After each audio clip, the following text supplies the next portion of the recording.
Hello बच्चों, स्वागत है आप सभी का हमारे YouTube channel RP online classes में। मैं आरपी यादव। आज का इस क्लास में nuclear fission and nuclear fusion के बारे में बताने वाले हैं, जो 11th और 12th दोनों क्लासेस के लिए फिजिक्स और केमिस्ट्री दोनों में इंपॉर्टेंट है। तो सबसे पहला चीज़ कि न्यूक्लियर फिजन क्या है। जब एक हैवी न्यूक्लियस यानी एक जब हैवी एटम दो या दो से अधिक छोटे एटम में बंटता है, टूटता है या तो स्प्लिट होता है, तो इस फेनोमेनन को हम लोग न्यूक्लियर फिजन कहते हैं।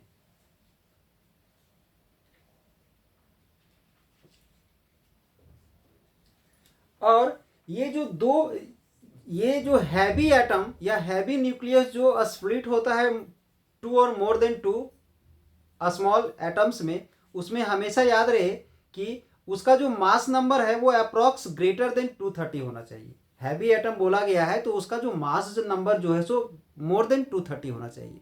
230 से कम मास नंबर वाला जो एटम है, जो न्यूक्लियाई है, वो दो स्मॉल एटम में सिंपल तरीके से स्प्लिट नहीं होता है। ठीक है, यानी हम लोग पांच पढ़ रहे हैं न्यूक्लियर फिजन, तो जान लें न्यूक्लियर फिजन क्या है।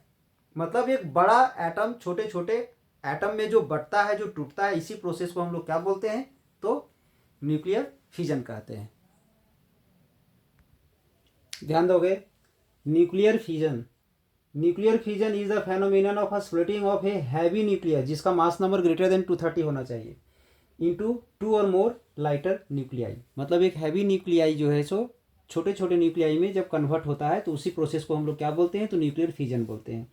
अब इसमें जो एनर्जी रिलीज होता है, energy release in nuclear fission is given by E equal to delta M into C square. ठीक है, अब डेल्टा एम क्या है, तो मास डिफेक्ट है, इक्वल टू मास डिसअपियर। तो मास डिसअपियर का यहाँ पर मतलब क्या है सो समझोगे, जब एक हैवी न्यूक्लियस जो है सो जब स्प्लिट होता है छोटे छोटे न्यूक्लियस में, जब एक हैवी न्यूक्लियस जो है सो जब वो बटता है छोटे छोटे न्यूक्लियस में, तो बटने से पहले का टोटल मास और बटने का बाद का टोटल मास जो है सो इक्वल नहीं होता है, उसमें कुछ मास का जो है सो लॉस हो जाता है। ठीक है, यानी बटने के बाद जो छोटे छोटे जो एटम्स बनते हैं या न्यूक्लियाई जो बनते हैं, उन सभी का मास को अगर ऐड कर दिया जाए तो पहले वाले हैवी एटम का जो मास होता है उसके मास से थोड़ा कम हो जाता है। मतलब कुछ मास यहाँ डिसअपियर हो जाता है, तो उसी को यहाँ पर मास डिफेक्ट बोला गया है।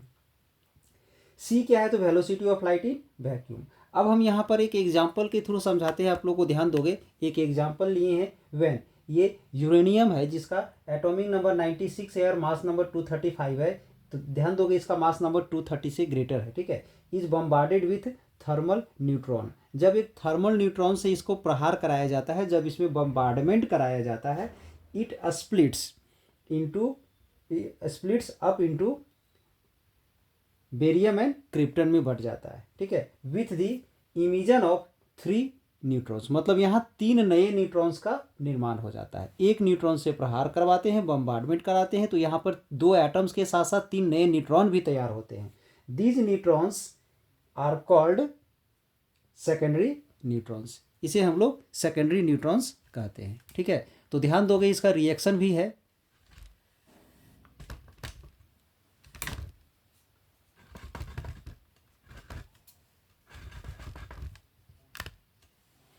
ये है यूरेनियम जिसमें हम एक न्यूट्रॉन से बम्बार्डमेंट करवा रहे हैं, तो यहाँ पर 2 छोटे छोटे एटम्स यानी न्यूक्लियस कन्वर्ट हो गया है और 3 नया न्यूट्रॉन है और कुछ एनर्जी भी, हमारा हीट एनर्जी भी रिलीज होता है। ठीक है, तो ध्यान दोगे mass defect in this reaction. इस रिएक्शन में मास डिफेक्ट हमारा 0.2153 एटॉमिक मास यूनिट होता है। ठीक है, अब एनर्जी रिलीज जो हो जाएगा हमारा, उसको 931 से मल्टीप्लाई करेंगे तो वो हमारा मेगा इलेक्ट्रॉन वोल्ट में कन्वर्ट हो जाएगा, और उसका अप्रॉक्स एनर्जी याद रखोगे तो 200 मेगा इलेक्ट्रॉन वोल्ट होता है। यानी यूरेनियम का जब बम्बार्डमेंट करवाते हैं, जब उसको हम लोग छोटे छोटे एटम में कन्वर्ट करते हैं, तो उसमें अप्रॉक्स इतना एनर्जी हमारा रिलीज होता है। नेक्स्ट है न्यूक्लियर फ्यूजन। तो इसमें जस्ट उसका ऑपोजिट होता है, इसमें छोटे छोटे न्यूक्लियाई जो है सो हैवी न्यूक्लियाई में कन्वर्ट होता है। ध्यान दोगे, nuclear fusion is the phenomenon of fusing 2 और more lighter nuclei to form a single heavy nucleus. मतलब इसमें 2 और मोर छोटे छोटे न्यूक्लियस जो है सो आपस में कंबाइंड होकर के हैवी न्यूक्लियस में कन्वर्ट हो जाता है।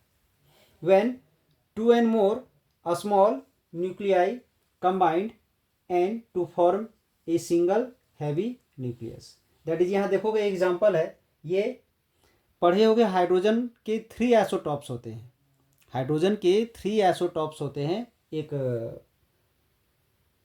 जिसमें से एटॉमिक नंबर सबका सेम होता है, और एटॉमिक नंबर सबका सेम होता है, मास नंबर अलग अलग होता है, जिसमें प्रोटियम, ड्यूटेरियम और ट्राइटियम भी हम लोग कहते हैं उसे।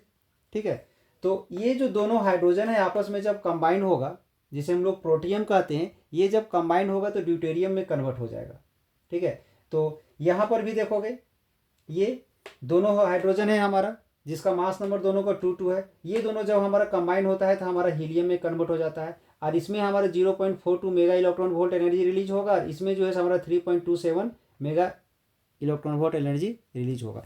इसमें भी मास डिफेक्ट होता है, इसमें भी कुछ मास जो है सो डिसअपियर हो जाता है, दैट इज जितने सारे एटम आपस में कंबाइंड होते हैं उसका मास जो है सो ग्रेटर होता है, और स्प्लिट होने कंबाइन होने के बाद जो हैवी एटम जो बनता है उसका मास पहले वाले के सम ऑफ दी मास से कम होता है, मतलब इसमें भी कुछ ना कुछ मास डिसअपियर हो जाता है।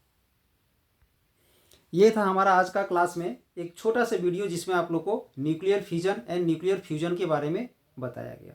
तो आई होप आज का ये क्लास आप लोग को अच्छा लगा हो, इसके लिए एक लाइक कर दें, और अगर इस चैनल में आप लोग नए हैं और चैनल में बने रहना चाहते हैं तो चैनल को अगर सब्सक्राइब नहीं किए हैं अभी तक तो चैनल को सब्सक्राइब कर दें, ताकि हमारे द्वारा जो भी वीडियो आप लोग के लिए तैयार किया जाएगा या अपलोड किया जाएगा उसका लाभ आप समय पर उठा सके। चलिए, इस चैनल से आप लोग को जुड़ने के लिए बहुत बहुत धन्यवाद। अब एक नए टॉपिक के साथ नए क्वेश्चन को लेकर के हम नए वीडियो में फिर से प्रेजेंट होंगे।